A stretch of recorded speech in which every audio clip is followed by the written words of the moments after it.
I'm really glad that you all are here because I think that this presentation is really important.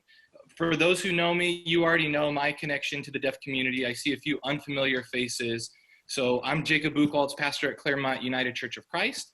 Only about 13% of deafness is genetic, but it's genetic in my family. So my mother's parents, both of them were profoundly deaf. My mom has a moderate hearing loss. And then I have two biological brothers, one of whom is profoundly deaf and one who has a very mild hearing loss. I have the gene as well, so I have a very, very mild hearing loss, but it's progressive, so my hearing loss could get worse as I get older. Some people in my family, you know, they wake up in their late 40s and they've lost a significant amount of hearing. Some of them it never affects. So I have that gene. I could pass that gene on to my children if I were to have biological children. And then I have 4 adopted siblings as well, 3 of whom are deaf, and then cousins, aunts, uncles, a lot of deaf people in my family. And so it's very cultural. This is something that is cherished and valued, and you'll understand more of that as we continue with the presentation, that to be part of the deaf community is something to be valued, that deaf individuals actually don't, a lot of them don't even necessarily consider themselves to be part of the disability community. That's kind of a controversial topic, but that they don't understand their deafness as a disability, but as an invitation into a cultural and linguistic group. And so that's why you'll see some people use the word deaf with a capital D, that is to refer to a cultural and linguistic group, as opposed to a medical diagnosis of deafness, which would be with a lowercase d. So this is very important to me. I'm gonna pull up the comments here. Someone asked about the word profoundly. Profoundly just means complete and total hearing loss. And so my family members who are profoundly deaf cannot hear anything auditorily. In the deaf community, we say we hear with our eyes and we speak with our hands. So that's something important to think about as well. Now, I think this history and the history that you're going to learn today is all of our history.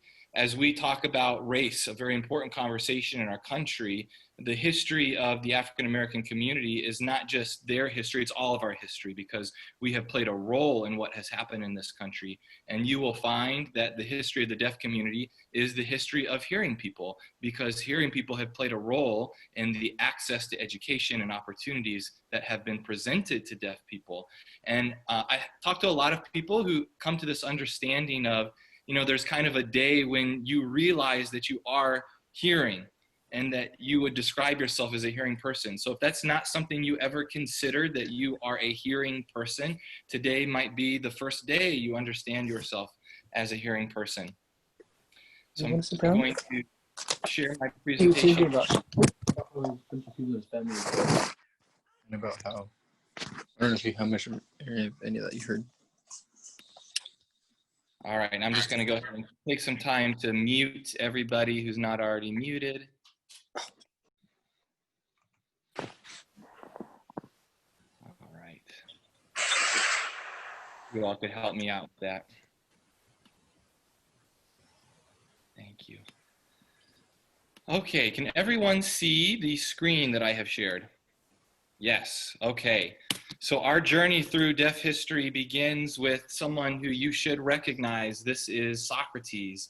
And Socrates and the other philosophers of the ancient world wanted to know whether or not someone who was deaf was capable of learning. They didn't know. And so Socrates was the first person to weigh in on this. And Socrates replied this. This is a dialogue in Plato's Cratylus. How do the primary names which precede analysis show the nature of things as far as they can be shown, which they must do if they are to be real names? And here I ask you a question. Suppose that we had no voice or tongue and wanted to communicate with one another. Should we not, like the deaf and dumb, and we'll talk about that phrase later, make signs with the heads and hand and the rest of the body? His interlocutor says, there would be no choice, Socrates.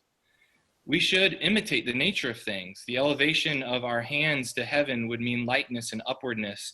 Heaviness and downwardness would be expressed by letting them drop to the ground. If we were describing the running of a horse or any animal, we should make our bodies and their gestures as like as we could to them. So Socrates' position was that deaf individuals could think, they could communicate. They would use, probably at this time, what would be a gestural system There probably wasn't a full-fledged language, which we'll also talk about in just a minute. But Socrates' position was that, yes, deaf people could communicate and think and learn, but his position did not last for long. He was usurped by two philosophers later in the chain, Aristotle. Aristotle was asked the same question. And if you caught that video I tried to play before my internet went out, you may have seen a quotation by Aristotle where he said that those who are not able to speak verbally are unable to learn. And that became the dominant position and understanding of the deaf community. He thought that unless you could articulate thoughts verbally, then thoughts did not exist in your brain. And so this became the dominant understanding, and we'll see that for centuries upon centuries, that deaf individuals are incapable of learning, and so therefore there is no value in teaching them, that they're a blight on society.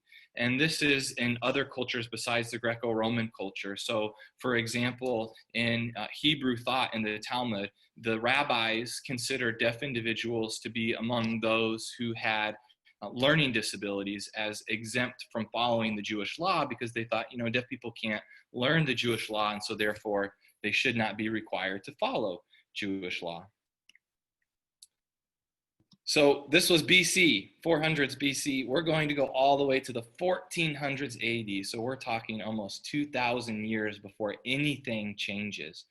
There was a Dutch humanist by the name of Rodolphus Agricola who wrote a book. He was someone who kind of looked into medical ideas. And so he wrote a book where he said, in his studies, he believed that you could teach deaf individuals through trying to develop some sort of manual means of communication, so a signed language. He put this in a medical textbook, and he was the very first person recorded in history to ever suggest that deaf people could receive an education. In the 1500s, an Italian, Geronimo Cardano, he was a Renaissance man. He was a chemist and a physicist. He is known as the father of probability, so he's actually very famous in the math world. He was the father of probability because he was kind of a degenerate gambler, and so this was just something that he thought a lot about. And he actually had a deaf child, and so he was thinking about ways to educate his child when he came across the book written by Rodolphus Agricola. And so he took up the education of his deaf child and continued to write about what it meant to give deaf people an education. So this is the beginnings of things changing. You'll hear what is called the dark ages of deaf culture. There are two periods. This is the first dark age of deaf culture. After these two gentlemen, it still takes a little while. This is a major figure in deaf history, a gentleman by the name of Abbé Delpe. And Abbé Delpe was a minister who kind of fell out of favor with the church and was looking for other things to do with his career. And he decided that he would get into education of the deaf. He was curious whether or not it was possible. And so he started a deaf school in Paris, France. This is the very first institution for educating deaf children. It was started in 1760. This is me and my brother at that school when we were on kind of a pilgrimage through Europe, visiting famous deaf sites. If you watched the devotion that Jen and I did on Friday, we had a quotation from Victor Hugo, which is, you can't really see it here, it's under the 2012, but that quotation from Victor Hugo, "What matters deafness of the ears when the mind hears? The one true deafness, the incurable deafness, is deafness of the mind." So that quotation is on that banner. So he brought deaf children from all over the country of France. And when he gathered them in a single location, he discovered that a lot of them had been developing home signs among their communities in order to try to communicate with each other. It wasn't quite a full-fledged language yet. It was what you might consider a pidgin if you're a linguist and you know the development of languages. So there were all of these pidgins or home signs that these various students had.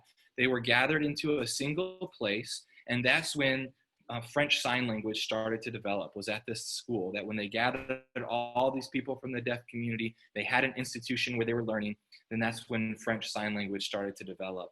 And this first deaf school was a wild success. At this school, students were learning chemistry and mathematics they became fluent in reading and writing multiple languages. And so they actually kind of became a sideshow where they would tour around Europe, and educators would come and they would watch. They would put really difficult math problems up on a chalkboard, and they would be amazed as these deaf students would solve them. And they would watch as they would translate sentences from language to language. And all of these people around Europe were amazed because everyone still had Aristotle's mindset that unless you were able to verbally communicate, you couldn't learn, you couldn't think. And to see deaf students be educated was incredible. So that was the first deaf school in France. And this is when we entered the golden age of deaf culture, that around Europe, deaf individuals, once they were given the opportunity to have the same access to education, they were becoming doctors and lawyers and physicians and anything that you can imagine, editors of newspapers, where these deaf individuals were editing the writing of major newspapers. So you may have heard the name Thomas Gallaudet. This is a major figure in the history of deaf culture in the United States. He was also a minister. He had finished seminary. He was going to go into the Episcopal Church, but decided this wasn't really right for him. And his life changed when he met the deaf daughter of one of his neighbors. Her name was Alice Cogswell. And he wanted to interact with Alice. And so they started kind of the folklore is that they were riding in the dirt together, trying to communicate. And so he took it upon himself that he was going to figure out a way to educate this deaf girl and other deaf students in the United States. So he went on a journey to try to figure out the best means of educating deaf individuals. First, he went to Britain, but they were kind of snooty and they didn't let him study their school. So then he went to Germany, and Germany was using the Oralism method, which we'll talk about a little bit later. And he said, you know, this isn't quite right. And finally, he went to that first deaf school that was established in Paris, France. And he met a deaf man by the name of Laurent Clerc. And Laurent Clerc was one of the first deaf students who had gone to this institution, and he himself became a teacher. And so here was a deaf man who was teaching deaf students and using French Sign Language. And Thomas Gallaudet said, yes, this is it. I need to bring this back to the United States. So he asked Laurent Clerc to come with him to the United States, where they established the very first deaf school in the United States. It was called, this is its name now, First American Deaf School. It's in Hartford, Connecticut, established in 1817. And again, the same thing happened where deaf students across the United States were brought to this school, and all of their home signs that they had developed with families and friends, they started sharing signs. And this is when American Sign Language started to develop.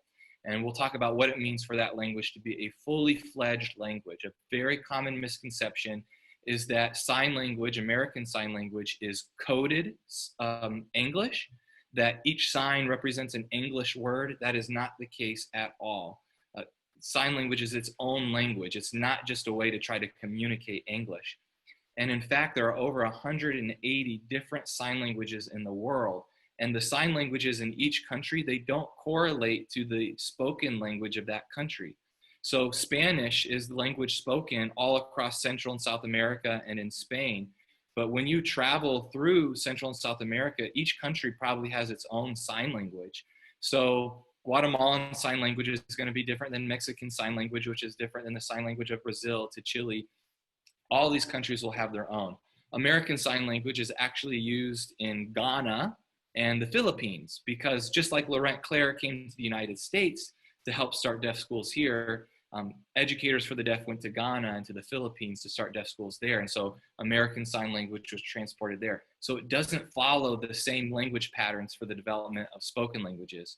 And because of Laurent Clerc, American Sign Language is actually heavily influenced by French Sign Language. So here's just a quick example. This is how you sign to see something. And this is the manual letter V, because it comes from the French for to see, to voyeur, you know, a voyeur, that's from the French. So it's actually American Sign Language is based on French Sign Language. We'll talk a little bit more about the linguistics. So as I said, this is the golden age of deaf culture, as deaf individuals are in the highest echelons of society and very much welcomed into the world of education. All of that changes with Alexander Graham Bell. Again, someone you would know, but you might not know his role in the history of the deaf community. So if Aristotle was public enemy number one for saying that deaf individuals were, he used the word that we translate idiots, way back in BC, and that lasted for centuries, Alexander Graham Bell is public enemy number two. He was trying to develop a means of communication for his deaf wife and his deaf mother. And it was through that process that he actually developed the telephone, because he was trying to come up with a means of communication for deaf individuals. And he believed that it was not good to have a deaf community that was not fully mainstreamed in the hearing world with hearing culture. He didn't want deaf people to use sign language because he felt that that was separate from the rest of society, and they should learn how to hear, and they should learn how to speak, and they needed to become not normal deaf people, but they needed to become hearing people, even if that meant that they would be abnormal. And he was very passionate about this, and because of his success as an inventor of the telephone, he had a lot of clout, he had a lot of power, and so they got together with educators from the deaf across the world in Milan, Italy, it was formerly known as the Second Continental Congress on the Education of the Deaf. In the deaf community, we refer to it as the Milan Conference of 1880. And educators for the deaf were trying to decide, okay, what is the best way to educate deaf people? What do we all think? And Alexander Graham Bell was a major figure and voice at this conference. And he was arguing for something known as oralism, which said you should ban sign language at deaf schools, and instead you should force them to learn how to speak with their mouths and to hear with their ears, even if medically that was impossible, even if they had no hearing. So you'll see the resolution that they passed. It said, the convention, considering the incontestable superiority of articulation over signs and restoring the deaf mute to society and giving him a fuller knowledge of language, declares that the oral method should be preferred to that of signs in education and the instruction of deaf mutes. Passed 160 to 4. Okay, at a conference where they're deciding the future of education for the deaf community, how many deaf people do you think were there? Put it in the chat, raise a finger. I can't see everyone since I'm sharing. Unmute, what do you think? So I hear people saying 0. I mean, that would be horrific, right? Shouldn't it be like all 164 of them were deaf? There was one deaf individual at the conference who was part of that 4. Another person who was part of the 4 and voting it down was Edward Minor Gallaudet, the son of Thomas Gallaudet. I didn't mention this. You probably know Gallaudet because it's the establishment of the only liberal arts college for the deaf in Washington, D.C. Here's just a fun tidbit while I'm on that topic. Abraham Lincoln is the one who issued the order to establish Gallaudet. And so if you go to the Abraham Lincoln Memorial in Washington, D.C., the folklore is his hands as he's sitting on his seat there are in the shape of an A and an L for Abraham Lincoln, in homage to him starting Gallaudet University. So pull up a picture of it afterwards and you'll be able to see that. But again, okay, 160 to 4, they decide the oralism method is to be preferred. And so what happens is at deaf schools across the world, sign language is banned in deaf schools. And this becomes the primary mode of education for 100 years. So this is the era where my grandparents grew up in. And you know, this generation is getting older and dying. And so there's kind of a move to preserve their stories. My grandparents have a lot of stories about their experience during the oralism method.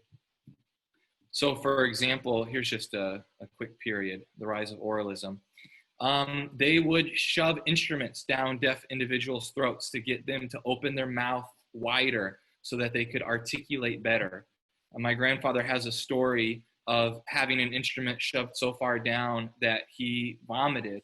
and in consequence, he was forced to eat his own vomit, that they were beaten with instruments, that they were forced to kneel on broomsticks.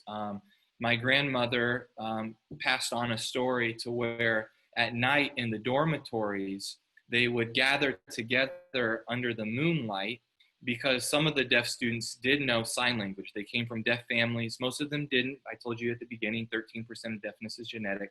So some of the deaf students were coming from deaf families that knew sign language, and they would pass it on to each other under the moonlight of the dormitories, because a lot of the deaf schools were ones where they lived on campus.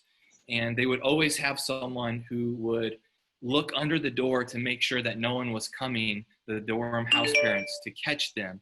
And so they would try to watch and wait and look. And one night, the student who was supposed to be on guard got engrossed in the conversation, and one of the dorm supervisors stormed in, and they all rushed to their beds, but one of them didn't move fast enough.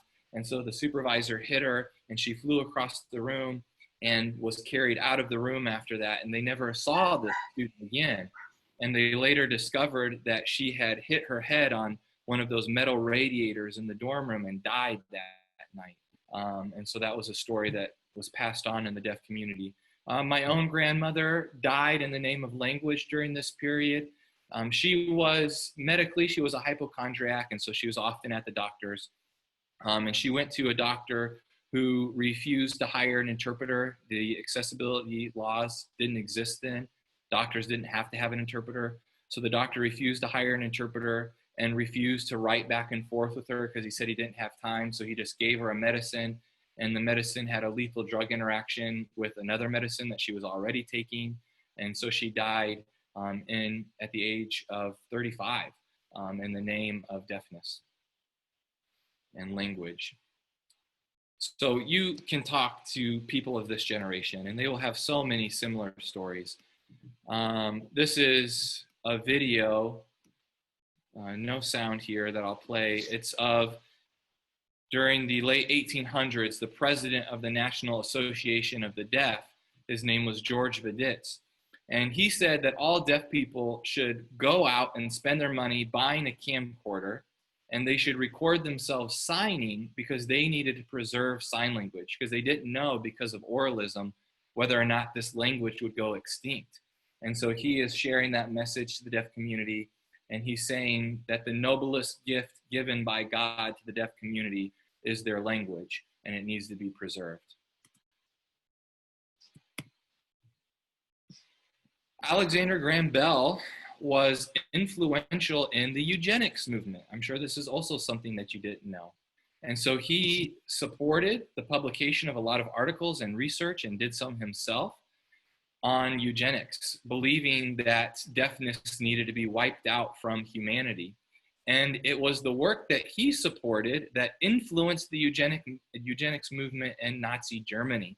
So again, this is deaf history in the history of hearing people that a lot of people don't understand, is that it's Alexander Graham Bell's attempt to eradicate deafness that in part influenced the eugenics movement in Germany. So this is a very sad book, Eugenics and Deaf People in Nazi Germany.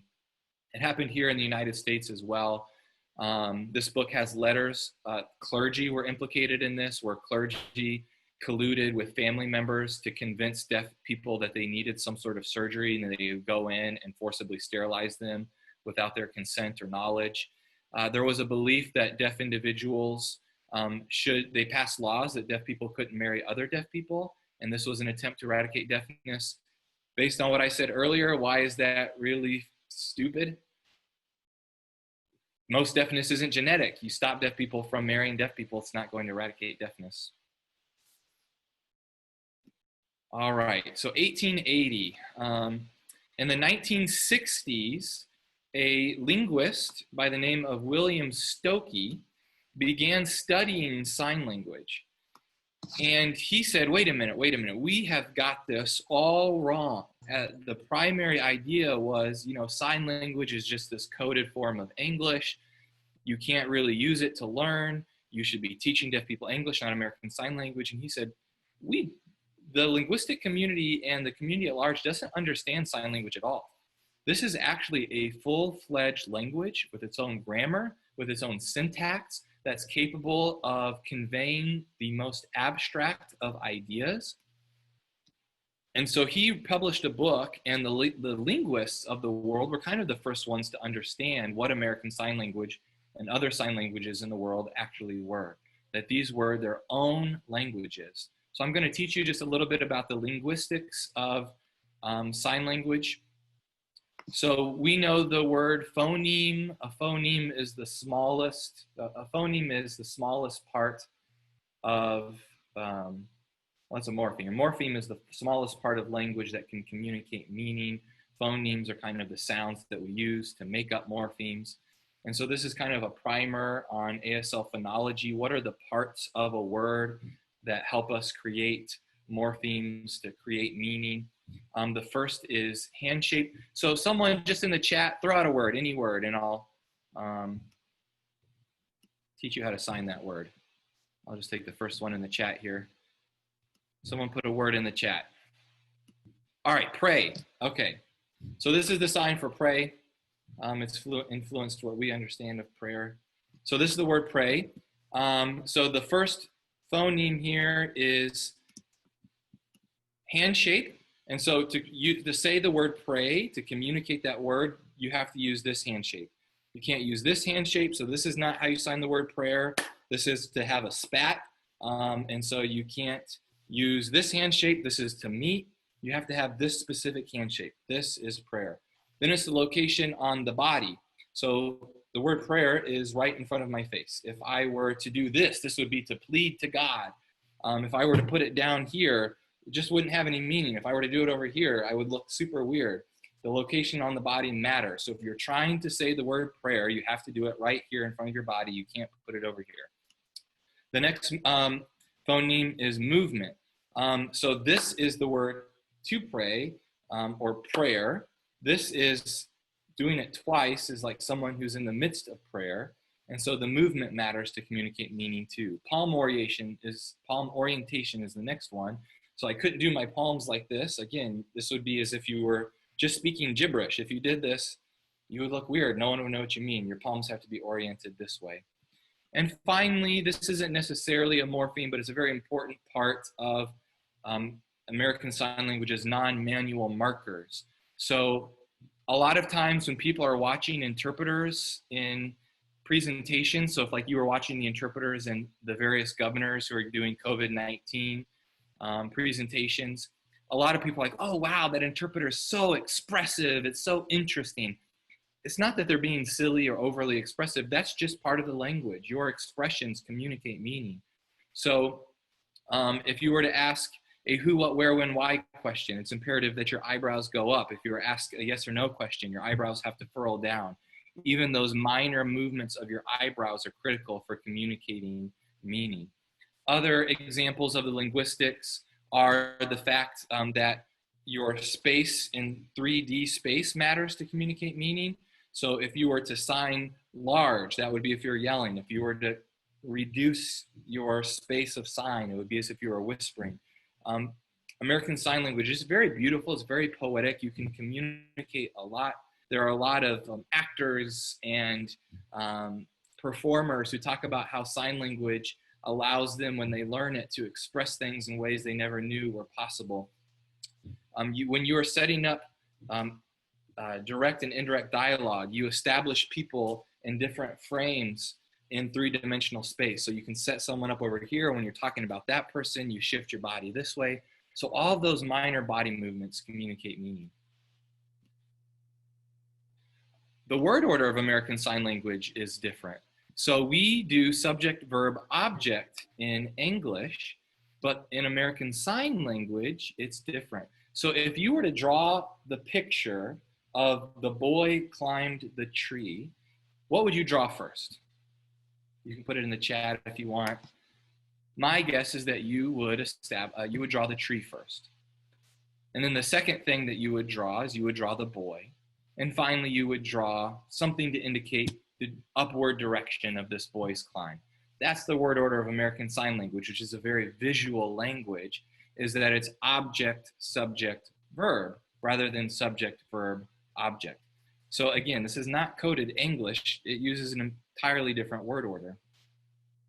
It's also a very high context language. So in English, we would use the word run to talk about someone running a race or running away from someone or a runny faucet or a runny nose or a run in your hose or running for office.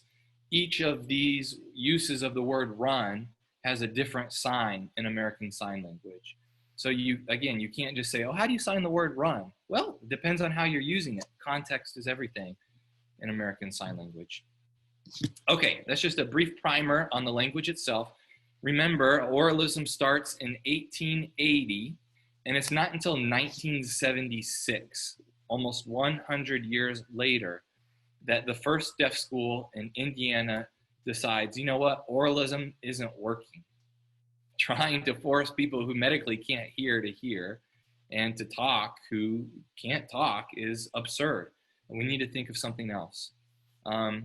At the beginning of the pandemic, I did a sermon where I referenced my grandfather who wanted nothing more than to go to college, but was denied his diploma.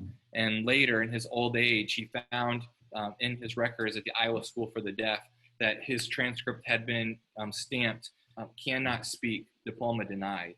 And so the Iowa School for the Deaf later awarded him his high school diploma. Right.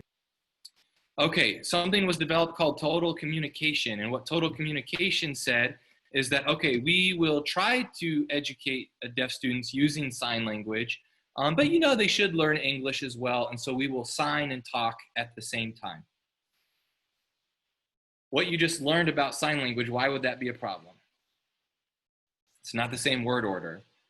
So there was a study done on trying to use total communication, also known as simultaneous communication, and it found that people lull into their first language and that they only communicate 2 out of every 5 words of the second language. So teachers were trying to sign and speak at the same time. They were using English word order probably, and they would kind of lull and they wouldn't actually sign the words that they were supposed to sign. And most of these teachers didn't know sign language because they had been teaching during oralism. The schools weren't forcing them to sign. And so the result is total communication was a complete and utter failure. Then came in 1981 this idea of bilingual bicultural education, which said we need to teach deaf students American Sign Language in the United States first, and through American Sign Language, then we will teach them to read and write in English, and they will become bicultural and bilingual. Should have been obvious a lot earlier than 1981. So this is my siblings' generation. At the Iowa School for the Deaf, where my grandparents went, where they first started, they were using total communication. And so that's why my family found their way to the Kansas School for the Deaf, is because they were using the bicultural bilingual method in the 1990s. The Iowa School for the Deaf still hadn't adopted, 1990s, still hadn't adopted bilingual biculturalism. So this is what's used in deaf schools now. Honestly, it's weird how things change. It looked like we were entering another age of deaf culture, but the medical community has become really strong again. And there are a lot of schools who are re-implementing oralism right now. The Alexander Graham Bell Institute is advocating for it. It still exists. A lot of medical doctors who don't know any better will tell parents not to teach their children sign language because they think it'll stunt their educational growth. And at the same time, doctors are telling parents of hearing children to teach them baby signs because it'll help them communicate earlier. So you see the contradiction there.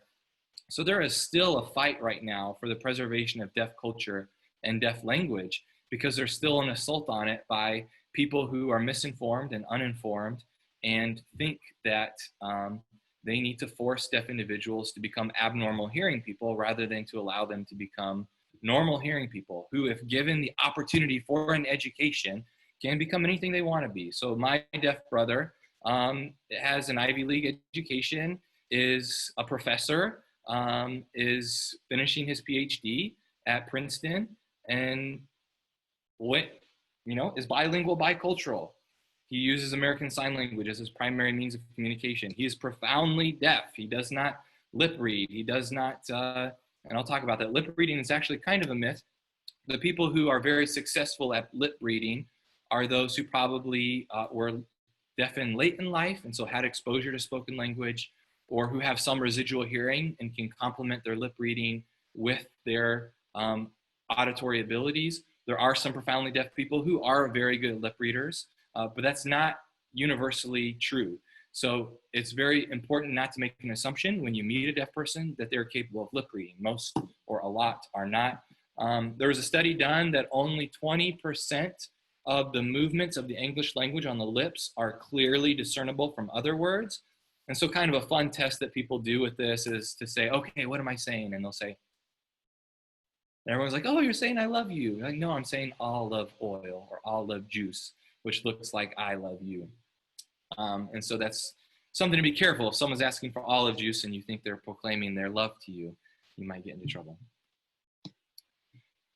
Okay, I really want to open it up for questions, to take a few questions, but just really quickly, I'll talk about deaf culture. I think someone put that earlier on the chat. Could you talk about the word culture and as it relates to deaf individuals? Culture, there are different ways to define culture, but a lot of it is a people group that has their own language and institution. So I've already explained American Sign Language, and in terms of institutions, there are deaf clubs, deaf churches, deaf schools. Gallaudet is the only liberal arts college for deaf individuals in Washington, D.C. This is a very important cultural moment to know about. In 1988, it was the Deaf President Now movement, where they were electing a new president of Gallaudet University, and the president, or the head of the search, said that it's not time for deaf people to be in charge of themselves, that they are not capable of that. And so they hired a president who was hearing, and that's when they said that. And so obviously the campus erupted in outrage. You know, this is similar in to other civil rights movements in this country. Was the Deaf President Now movement. They shut down the school. They had a list of demands. I'll just play this video very briefly as I'm talking about it. But they said, basically, we need a deaf president now. The board of Gallaudet University has to be 51% deaf, and all of the people who are involved in shutting down the school need to not have any repercussions. And so this was a time when there was police brutality against deaf people. My uncle, who was deaf, was taken out of his car when he didn't respond to police officers and was beaten within an inch of his life, taken to a hospital. He developed schizophrenia after that, quite possibly because of the beating he received because of this. So this was the moment in the deaf community where they had a moment where they demanded to be in charge of their own future.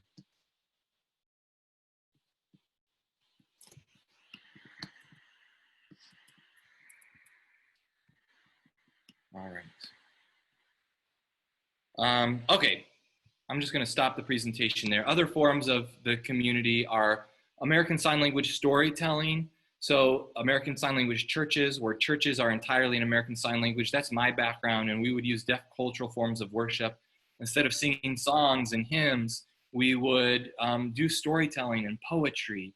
And the storytelling in the community is so beautiful. If you're to look up on YouTube and watch some American Sign Language storytelling, you'll just be amazed at the language. Technology is really important in terms of the ways in which a lot of deaf people have video phones. They've been popular since way before FaceTime, where you communicate over video. So there's a lot of technology that the deaf community uses. I'm going to end there and open it up to questions. There are some in the chat, but Ben Wood, you had your hand up right when I opened it up. So why don't you go ahead? Hi, Pastor Jacob. Thank you so much for that very interesting and enlightening presentation.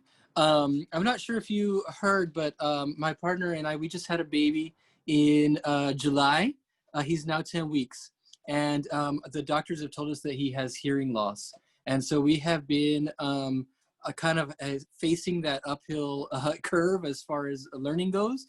Because I think although we're, definitely sensitive to, the concerns of the disabled community, we haven't really, had firsthand experience with it. And so one of the things that we want to do is learn, and there's also a lot of material out there for parents and for, the general public. I was wondering if you had any recommendations for, really good reading material, or, sources of good information, because there's also some of it I think is also dated and maybe really bad, like pre-1981 or whatever. because we'd like to start reading some of this stuff that will help us as parents and as people who are entering into this community. Yeah. Congratulations on your baby. That is so exciting. And I will share in the email sometime this week some reading resources for everyone as a follow-up. And Ben, let's connect offline because I've got a lot of resources to share. And I'll use this as a means to also talk about, there's a lot of controversy within the deaf community about things like cochlear implants. And what I'll say about that is, just like any minority community, the deaf community is not a monolith. And so you'll find deaf individuals who may be opposed to it. You'll find some deaf individuals who are very supportive of it. And I think what's happening now is people get more aware of individuality and an individual expression, is that deaf people would say it is everybody's individual choice.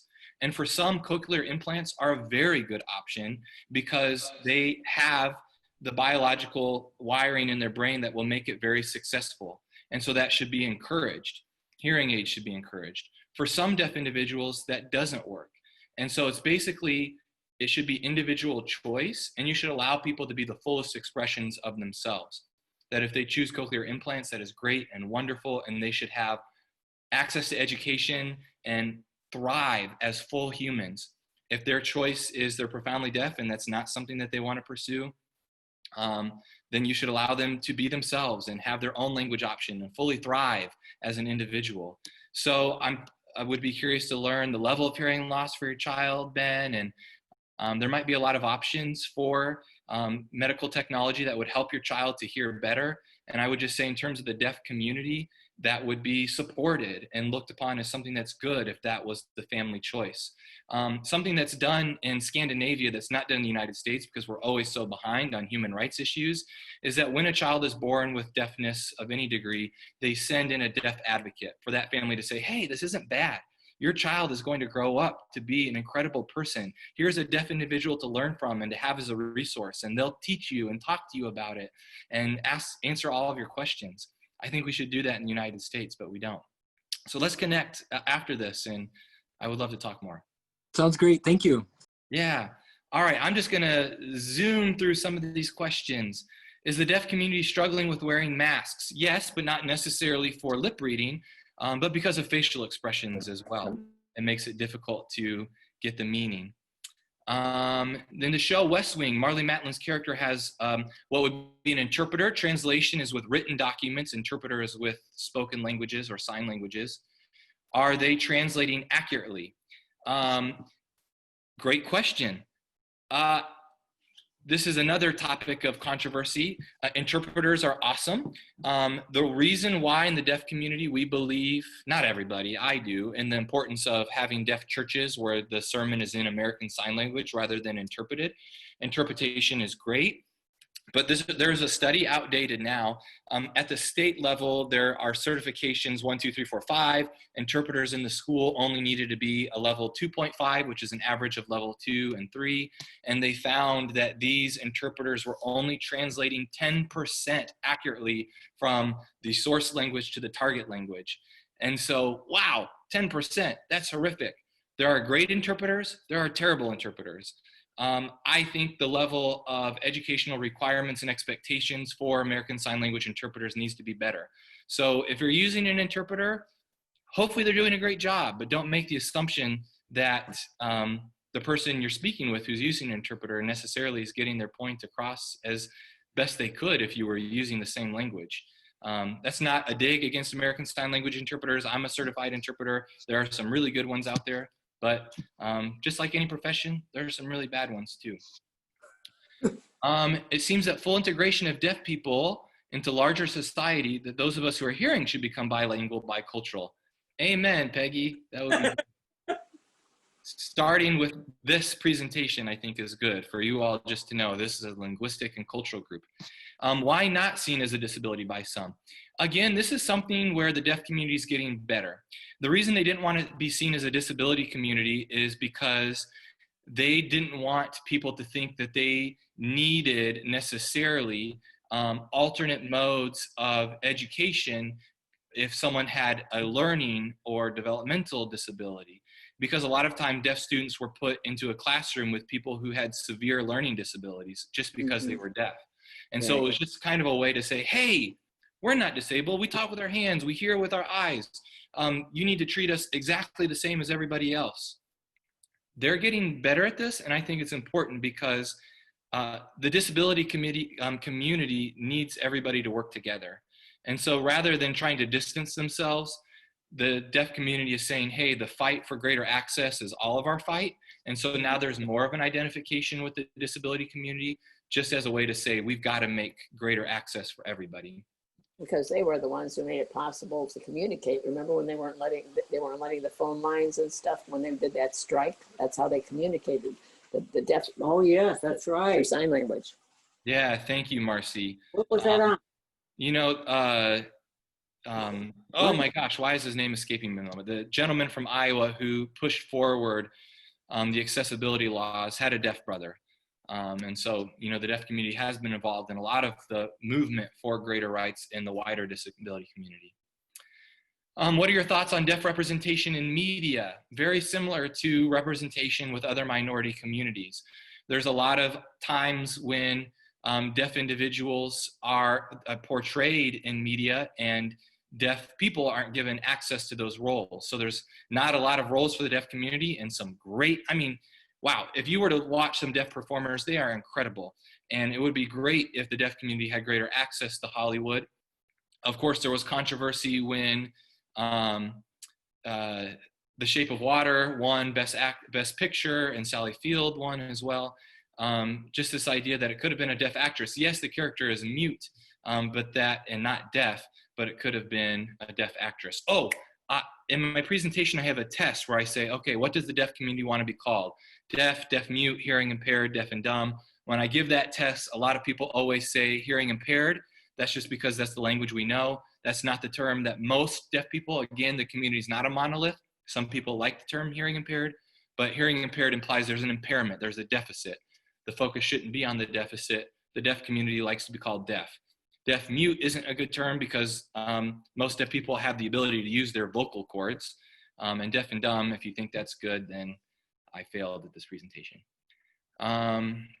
What are some of the main organizations helping the deaf community? The National Association of the Deaf is one of the main ones. You could look that up. The gentleman who was trying to preserve sign language was the president of it way back when. How would someone hearing or non-hearing know how good the interpreter is? You wouldn't know in general if you were working with an interpreter how good they are, but you could check in with the deaf individual and say, hey, you write back and forth with that person. Hey, this is what I understood. Is this what you meant to communicate? Is this what you wanted to say? And you could use that as a way to check in. So great question, Margaret, thank you. I still see the use of total communication used in the public school system. Yes, it's making a comeback. So is oralism, which is very sad. I noticed that the more positive educational reforms came through members of the clergy. How has theology influenced attitudes towards the deaf community? Great question, Trevor. Just like a lot of issues, the clergy were supportive and also seriously problematic. So they were involved in the eugenics movement. And we see that, you know, in Nazi Germany, when a lot of pastors were trying to subvert Nazi Germany, but a lot of them were part of the German church and going along with it.